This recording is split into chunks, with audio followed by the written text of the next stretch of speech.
ரஷ்ய அரசாங்கம் இப்படி ஒரு சம்பவத்தை பண்ணுவாங்கன்னு சொல்லி யாருமே கொஞ்சம் கூட எக்ஸ்பெக்ட் பண்ணியிருக்க மாட்டாங்க. அப்படி ஒரு தரமான சம்பவத்தை ரஷ்யா இப்போ பண்ணியிருக்குது. எந்த அளவுக்கு அப்படின்னு பார்த்தீங்கன்னா, அமெரிக்காவே வாலண்டியராக போய் ரஷ்யா கிட்ட சரண்டர் ஆக வேண்டிய ஒரு சூழ்நிலை உருவாகி இருக்குது. ஸோ இந்த வீடியோவில் நம்ம என்ன பார்க்க போகிறோம் அப்படின்னா, அமெரிக்காவே சரண்டர் ஆகிற அளவுக்கு ரஷ்யா அப்படி என்ன பண்ணிட்டாங்க, ரஷ்யாவினுடைய அந்த நடவடிக்கைகளால் எந்த மாதிரியான விளைவுகள் எல்லாம் ஏற்பட வாய்ப்பு இருக்குது. இந்த மாதிரி பல விஷயத்தை பற்றியும் இந்த வீடியோவில் ரொம்ப டீட்டெயிலாக பார்த்துடலாம். வீடியோவை லைக் பண்ணிக்கோங்க, சேனலை சப்ஸ்கிரைப் பண்ணிக்கோங்க. வாங்க வீடியோக்குள்ளே போயிடலாம். அறிவோம் தெளிவோம் உறவுகளுக்கு அன்பான வணக்கங்கள்.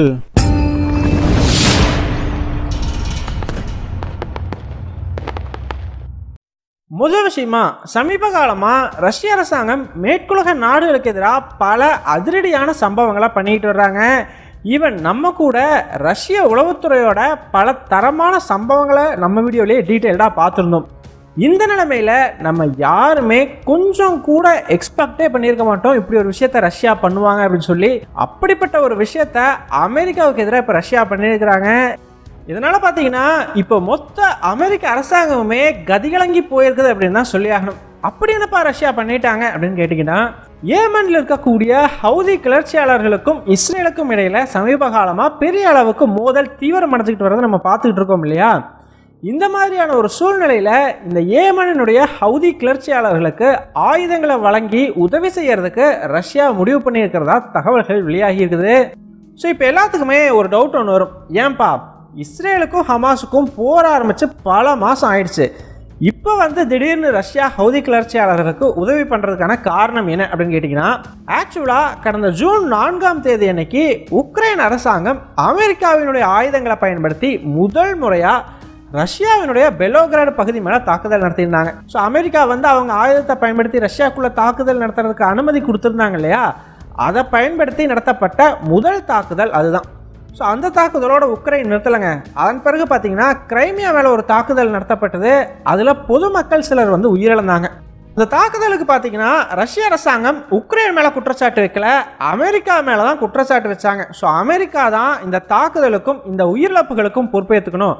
காரணம், உக்ரைன் அரசாங்கம் அமெரிக்காவோட ஆயுதத்தை பயன்படுத்தி தான் இந்த இடத்து மேலே தாக்குதல் நடத்தியிருக்கிறாங்க அப்படிங்கிற ஒரு குற்றச்சாட்டை ரஷ்யா முன் வச்சிருந்தது. அது மட்டும் இல்லைங்க, அப்போ ரொம்பவே ஒரு முக்கியமான விஷயத்த ரஷ்ய அதிபரான புட்டின் சொல்லியிருந்தா அப்படி. ஸோ இப்போ நடத்தப்பட்ட இந்த தாக்குதலுக்கு அமெரிக்கா கண்டிப்பாக பதில் சொல்லியே ஆகணும், இதற்கான தகுந்த பதிலடியை கண்டிப்பாக ரஷ்ய அரசாங்கம் கொடுக்கும் அப்படிங்கிறத சொல்லியிருந்தா அப்படி. அது மட்டும் இல்லை, அதன் பிறகுமே தொடர்ந்து 2-3 முறை ரஷ்ய அரசாங்கம் கண்டிப்பாக நாங்கள் இதுக்கு பதிலடி கொடுப்போம் அப்படிங்கிறத சொல்லிக்கிட்டே இருந்தாங்க. ஸோ நம்ம கூட இந்த விஷயத்தை பற்றி ரொம்பவே டீட்டெயில்டாக நம்ம வீடியோலேயே பார்த்துருந்தோம். அந்த வீடியோட லிங்க் டிஸ்கிரிப்ஷனில் கொடுக்குறோம், மிஸ் பண்ணாமல் பாருங்கள்.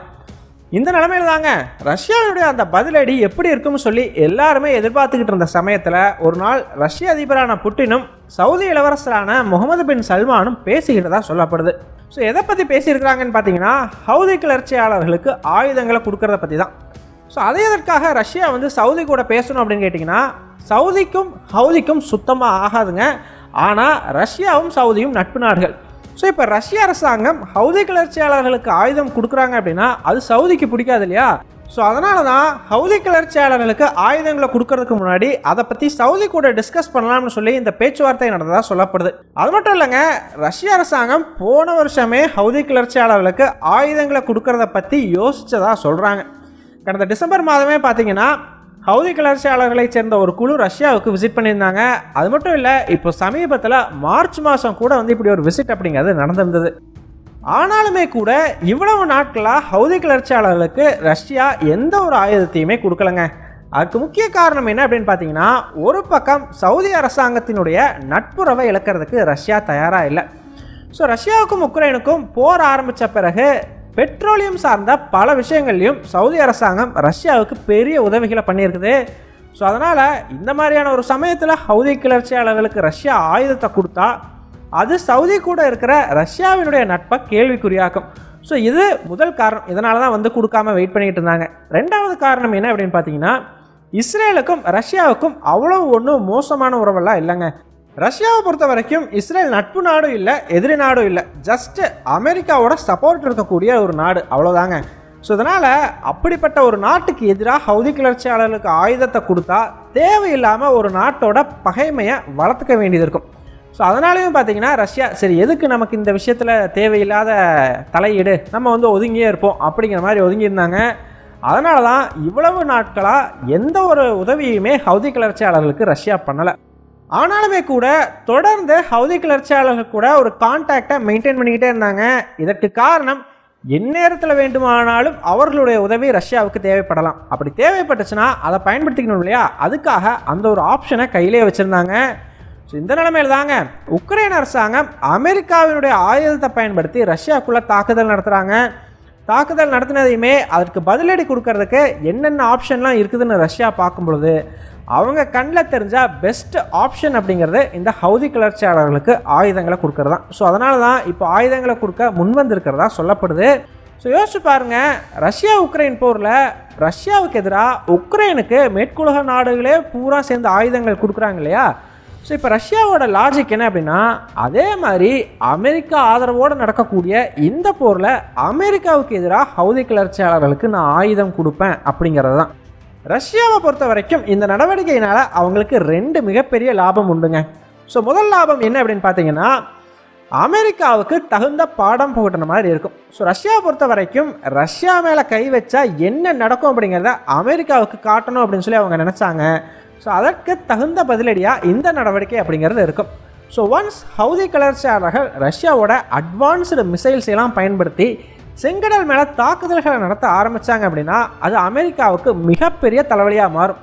ஸோ யோசிச்சு பாருங்கள், ஈரான் கொடுக்கக்கூடிய சில சின்ன லெவல் மிசைல்ஸை மட்டும்தான் இப்போதைக்கு ஹவுதி கிளர்ச்சியாளர்கள் பயன்படுத்திக்கிட்டு இருக்கிறாங்க. ஸோ அதுவும் அவங்கள்ட்ட க்ரூஸ் மிசைலே இல்லை அப்படின்னு சொல்லப்படுது. ஸோ ஒன்ஸ் ரஷ்ய அரசாங்கம் இந்த க்ரூஸ் மிசைல்ஸ் எல்லாம் கொடுக்க ஆரம்பித்தாங்க அப்படின்னா அது அமெரிக்காவுக்கு பெரிய பெரிய பெரிய டேஞ்சர் அப்படின்னு தான் சொல்லி ஆகணும். அதை விட முக்கியமாக ஒன்ஸ் இங்கே ஹவுதி கிளர்ச்சியாளர்களால் பிரச்சனைகள் அதிகமாக ஆரம்பிக்கும் பொழுது ஆட்டோமேட்டிக்காக அமெரிக்க அரசாங்கம் உக்ரைன் போரில் ஃபோக்கஸ் பண்ணாமல் மீண்டும் இஸ்ரேல் ஹமாஸ் போரில் பெரிய அளவுக்கு ஃபோக்கஸ் பண்ண வேண்டிய சூழ்நிலைக்கு தள்ளப்படுவாங்க. ஸோ இதனால் பார்த்தீங்கன்னா ரஷ்யாவுக்கு ஒரு மிகப்பெரிய லாபம் இல்லையா. ஆட்டோமேட்டிக்காக உக்ரைன் போரில் அமெரிக்கா ஃபோக்கஸ் பண்ணலை அப்படின்றதையும் அதை தனக்கு சாதகமான ஒரு சூழ்நிலையாக பயன்படுத்தி ரஷ்ய அரசாங்கம் மிகப்பெரிய அளவுக்கு முன்னேறுவதற்கான வாய்ப்புகள் உண்டு. 2வது லாபம் என்னப்பா அப்படின்னு கேட்டிங்கன்னா, ஆக்சுவலாக ரஷ்யா பார்த்தீங்கன்னா ஆல்ரெடி இந்த செங்கடல் பகுதியில் அவங்களுக்குன்னு சொல்லி ஒரு இன்ஃப்ளூயன்ஸை கிரியேட் பண்ணுறதுக்கான முயற்சிகளில் ஈடுபட்டுக்கிட்டு வர்றாங்க. ஸோ நம்ம கூட நம்ம வீடியோவில் பார்த்துருந்தோம் எப்படி சூடான் போர்ட்டை கைப்பற்றுவதற்கு ரஷ்யா தீவிர முயற்சிகளை எடுத்துக்கிட்டு இருக்கிறாங்க அப்படின்னு சொல்லி. ஸோ அந்த வீடியோவோட லிங்க்கும் டிஸ்கிரிப்ஷனில் கொடுக்குறோம், மிஸ் பண்ணாமல் போயிட்டு பாருங்கள். ஸோ ஒன்ஸ் இந்த சூடான் போர்ட்டையும் ரஷ்யா கேப்சர் பண்ணிட்டாங்க அப்படிங்கும் பொழுது ரஷ்யாவுக்கு ஓரளவுக்கு செங்கடலில் இன்ஃப்ளூயன்ஸ் அப்படிங்கிறது கிடைக்கும். அதே மாதிரி இந்த ஹவுதி கிளர்ச்சியாளர்களுக்கு ஆயுதங்களை கொடுக்க ஆரம்பித்தாங்க அப்படின்னா இப்போ வரைக்கும் என்னதான் ஹவுதி கிளர்ச்சியாளர்களுக்கு ஈரான் தான் ஹெல்ப் பண்ணுறாங்க, சப்போர்ட் பண்ணுறாங்க அப்படின்னாலும் ஒரு கட்டத்தில் ரஷ்யாவும் வேணுங்கிற உதவியை பண்ணி ஈரான் அளவுக்கு இந்த குழுக்கள் மேலே ஒரு இன்ஃப்ளூயன்ஸ் அப்படிங்கிறத உருவாக்கிக்க முடியும். ஸோ அப்படி உருவாக்கிட்டாங்க அப்படின்னா இந்த ஹவுதி கிளர்ச்சியாளர்களை எப்படி இப்போ ஈரான் அவர்களுடைய தேவைக்காக பயன்படுத்துகிறாங்களோ அதே மாதிரி ரஷ்யாவும் அவர்களுடைய தேவைகளுக்காக இந்த ஹவுதி கிளர்ச்சியாளர்களை பயன்படுத்திக்க முடியும். இதன் மூலமாக செங்கடலில் ஒரு பெரிய பெரிய இன்ஃப்ளூயன்ஸ் அப்படிங்கிறது ரஷ்யாவுக்கு கிடைக்கும். செங்கடலில் இன்ஃப்ளூயன்ஸ் கிடைக்கிறதுனா சொல்லவே வேண்டாங்க, மத்திய கிழக்கு நாடுகளையே மொத்தமாக கைக்குள்ளே வச்சுருக்கிறதுக்கு சமம். ஸோ இப்போ எல்லாத்துக்குமே ஒரு டவுட் ஒன்று வரும், ஏன்பா அப்போது இஸ்ரேலும் சவுதிக்கும் ரஷ்யாவினுடைய இந்த நடவடிக்கையினால் கோபம் வந்துடாதா அப்படின்னு கேட்டிங்கன்னா, ஆக்சுவலாக இனிமேல் இஸ்ரேலை பற்றி ரஷ்யா யோசிக்க மாட்டாங்க. காரணம் என்னென்னா, இஸ்ரேல் ஹமாஸ் போர் ஆரம்பித்த பிறகு இஸ்ரேலுக்கும் ரஷ்யாவுக்கும் இடையிலான உறவில் கொஞ்சம் கொஞ்சமாக விரிசல் ஏற்பட்டுக்கிட்டு இப்போ ஓரளவுக்கு இந்த 2 நாடுகளுக்கும் நடுவில் பெரிய அளவுக்கு விரிசல் அப்படிங்கிறது உருவாயிடுச்சு. ஸோ இதனால் இனிமேல் ரஷ்யா எடுக்கக்கூடிய எந்த ஒரு முடிவுலையும் இஸ்ரேல் என்ன நினச்சிக்குமோ அப்படிங்கிறத ரஷ்யா யோசிக்க மாட்டாங்க அப்படின்னு சொல்லி நம்பலாம். 2வது என்ன அப்படின்னு பார்த்தீங்கன்னா, சவுதியை பொறுத்த வரைக்கும் கண்டிப்பாக ரஷ்யா யோசிச்சே தீருவாங்க. என்னதான் இருந்தாலும் சவுதி ரஷ்யாவுக்கு தேவை. ஸோ அதனால தான் ரஷ்ய அரசாங்கம் சவுதி கிட்ட பார்த்திங்கன்னா இந்த விஷயத்தை பற்றி சொல்லியிருக்கிறாங்க. ஸோ கண்டிப்பாக ஹவுதி கிளர்ச்சியாளர்கள்கிட்ட நாங்கள் ஒரு இன்ஃப்ளூயன்ஸை டெவலப் பண்ணிட்டோம் அப்படின்னா அவங்க மூலமாக உங்களுக்கு எதுவும் ஆபத்து வராமையும் நாங்கள் பார்த்துக்குறோம் அப்படிங்கிற ஒரு உத்தரவாதத்தை சவுதி அரசாங்கத்துக்கிட்ட ரஷ்யா கொடுத்தாலும் கொடுக்கலாம். அதற்கு ஒரு வாய்ப்பு இருக்குது இல்லையா. ஆனால் இந்த விஷயத்தில் இன்னும் தெளிவான தகவல்கள் எதுவுமே இல்லைங்க. கண்டிப்பாக ரஷ்யா யோசித்தாங்க அப்படின்னா சவுதியை பற்றி மட்டும்தான் இந்த விஷயத்தில் யோசிப்பாங்க, வேறு எதை பற்றியும் யோசிக்க மாட்டாங்க அப்படிங்கிறதுல சந்தேகமே தேவையில்லை. ஸோ இந்த விஷயம் பார்த்திங்கன்னா சவுதி மூலமாக அமெரிக்காவுக்கும் போய் சேருது. ஸோ அமெரிக்க அரசாங்கம் பார்த்தீங்கன்னா அப்படியே பதட்டம் அடைஞ்சிருக்கிறாங்க. ஏன்னா அவங்களுக்கு வந்து இது எவ்வளோ பெரிய விஷயம் அப்படிங்கிறது தெரியும். அதுவும் செங்கடலில் ரஷ்யாவினுடைய ஆதிக்கம் அப்படிங்கிறதெல்லாம் வந்து அமெரிக்காவுக்கு நைட்மேர் மாதிரி. ஸோ அதனால் அமெரிக்கா இந்த விஷயத்தை சரி பண்ணுறதுக்கான நடவடிக்கைகளில் இறங்கிட்டதா தகவல்கள் வெளியாகி இருக்குது.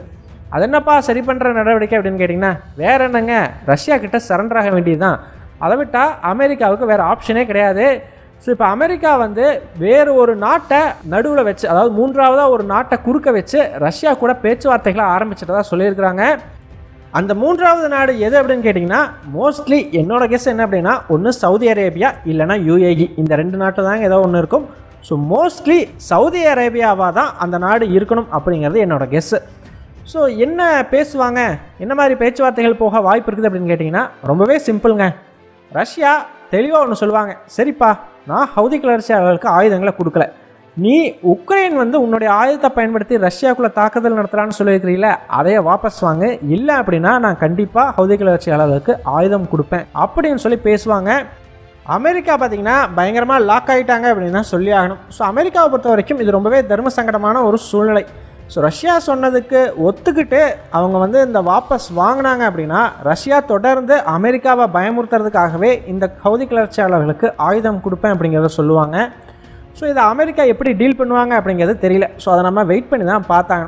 அமெரிக்கா உக்ரைனுக்கு தன்னுடைய ஆயுதங்களை பயன்படுத்தி ரஷ்யாக்குள்ளே தாக்குதல் நடத்த அனுமதி கொடுத்ததே பார்த்திங்கன்னா ஒரு பெரிய ஸ்டோரி. அந்த ஒரு பெரிய ஸ்டோரியை நம்ம டீப் டைவ் அப்படிங்கிறது பண்ணி ரொம்ப டீட்டெயில்டாக எக்ஸ்பிளைன் பண்ணியிருக்கோம். ஸோ இதை பார்க்குறீங்க, இந்த வீடியோ உங்களுக்கு பிடிச்சது அப்படின்னா மிஸ் பண்ணாமல் அந்த வீடியோவும் பாருங்கள். இன்னும் டீட்டெயில்டாக அந்த விஷயத்தை பற்றி தெளிவாக தெரிஞ்சுக்க முடியும். ஸோ ஃபைனலாக நீங்கள் என்ன நினைக்கிறீங்க, ரஷ்யாவோட இந்த ப்ரெஷருக்கு அமெரிக்கா அடங்கி போகுமா, இல்லை ரஷ்யா ஹவுதி கிளர்ச்சியாளர்களுக்கு தேவையான ஆயுதங்களை வழங்குவாங்களா? உங்களுடைய கருத்துக்கள் என்ன அப்படிங்கிறத மறக்காமல் கமெண்ட்ஸ் சொல்லுங்கள். எங்கள் டெலிகிராம் சேனல் லிங்க் டிஸ்கிரிப்ஷனில் கொடுக்குறோம். இன்ட்ரெஸ்ட் இருக்கிறவங்க ஜாயின் பண்ணிக்கோங்க. ரொம்ப முக்கியமான செய்திகள் அதில் பகிரப்படும். வீடியோ பிடிச்சிருந்ததுன்னா லைக் பண்ணிக்கோங்க, சப்ஸ்கிரைப் பண்ணிக்கோங்க. இதன் மூலமாக எங்களுடைய வீடியோஸ் இன்னும் நிறைய பேர்த்துக்கு போய் சேரும். முடிஞ்சால் உங்களுடைய ஃப்ரெண்ட்ஸுக்கிட்டையும் நிறைய ஷேர் பண்ணிக்கோங்க. இது எங்களுடைய உழைப்புக்கு நீங்கள் கொடுக்குற ஒரு ரிவார்டாக இருக்கும். நன்றி.